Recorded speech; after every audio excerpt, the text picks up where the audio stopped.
بسم الله الرحمن الرحيم مدن رئيس الوزراء كحيين وزيرك قاشانديكا وزيرك وحبرشدا كحيينك سفارة تركيا تلياشا سراكيشا تليها كلية ترك صوم لمان سراكيشا كلا دوان ليلي سراكيشا هي لمان أسكرتا ciidanka xoogga dalka Soomaaliyeed dhamaan marti sharafta ka soo qayb gashay munaasabadan sharafta leh waxaan idinku salaamayaa salaanta islaamka assalaamu calaykum waraxmatullaahi wabarakaatuh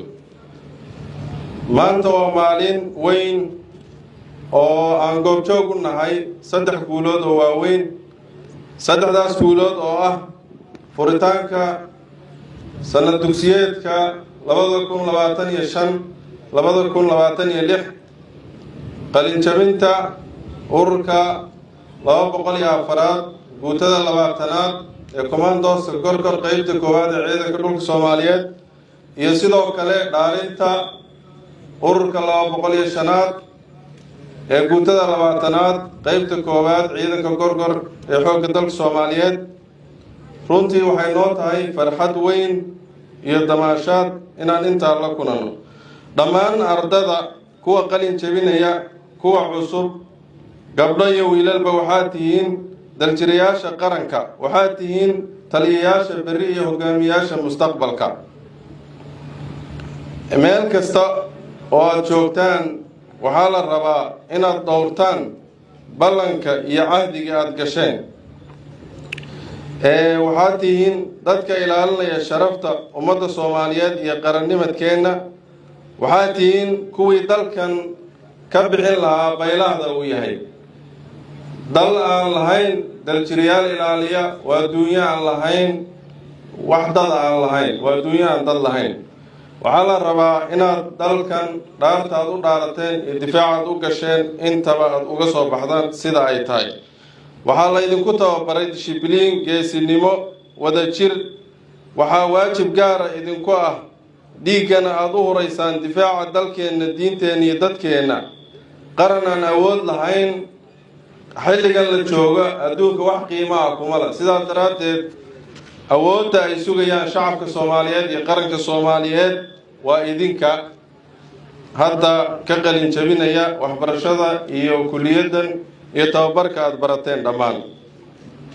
awoodda koowaad ee ciidannimo ma aha tiro iyo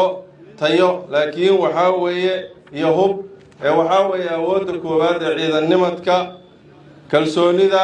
niyad dhab ah iyo in shaqada loo guto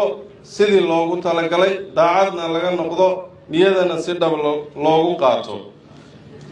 rasuulku wuxuu yiri sallallahu alayhi wasallam mas'uuliyadda qofku markuu qaato qof walba kullukum raa'in wa kullukum mas'uulun an ra'iyati qof walba wuxuu mas'uul ka yahay waxa la raaciyay iyo hawsha uu hayo waxa la idinka sugayaa oo la idinka rabaa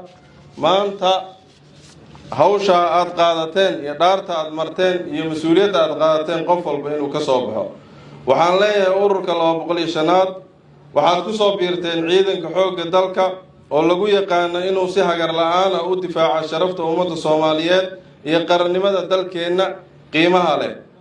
dhaarta aad dhaarateen ma ahan erayo kaliya waa ballan Allah subhanahu wa ta'ala hortiisa aad ku qaadeen inaad difaacaysaan dalka iyo dadka iyo diinta difaacidda aad difaacaysaan dalka iyo dadka iyo diinta waa waajib idin dul saaran ilaahayna wuxuu yiri waufu bil ahdi innal ahda kana mas'uula waxaan idinkula dardaarmayaa inaad si joogto ah u ilaalisaan sharafta ciidanka xoogga dalka Soomaaliyeed iyo sharafta qarankeena una adkaysataan caqabadaha halbeegna aad ka dhigataan ilaalinta midnimada wadajirka iyo ilaalinta qayimka qarankeena anoo ku hadlaya magacayga ciidanka xoogga dalka Soomaaliyeed gaar ahaan taliya magaca ciidanka xoogga dalka Soomaaliyeed gaar ahaan ciidanka dhulka waxaan u mahad celinayaa dawladda iyo dadka aan walaalaha nahay ee reer Turki oo ah dad mar walba garab iyo gaashaan noo ah kuna dadaalaya inay na gaarsiiyaan heer aan isku filnaano adduunkana aan wax la qabsano ugu dambayn Allah subxaanahu wa tacaala waxaan weydiisanaynaa inuu naga dhigo kuwii adduunka iyo aakhiro liibaana dalkooda difaaca jiilalka naga dambeeyana uga taga dal dhisan oo awood leh oo adduunka la socda guulaysta allahu akbar allahu akbar allahu akbar